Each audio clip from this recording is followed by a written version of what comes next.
PRAN ஃப்ரைக்கு ப்ரானை நல்லா clean பண்ணி எடுத்துக்கோங்க. நடுவில் இருக்க நரம்பை கீறி எடுத்துட்டிங்கன்னா வந்துடும். மஞ்சள் பொடி, இஞ்சி பூண்டு, உப்பு போட்டு நல்லா பிசைஞ்சு ஒரு அரை மணி நேரம் ஊற வச்சுருங்க.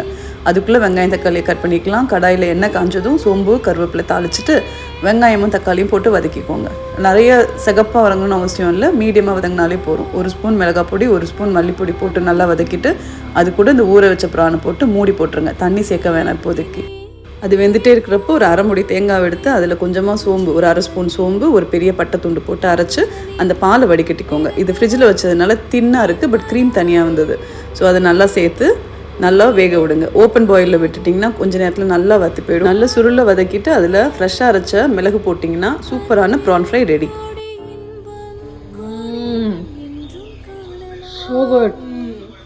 தேங்காய் பாலும் மிளகும். ஸோ இன்றைக்கி லஞ்ச் அருமையான ப்ரான் ஃப்ரை கூட ஒரு கிளாசிக் தமிழ் மூவி, அதுக்கப்புறமா சூப்பரான ஒரு ஸ்வீட். இந்த ஸ்வீட் எத்தனை பேருக்கு தெரியும்? இது வந்து ஆந்திராவோட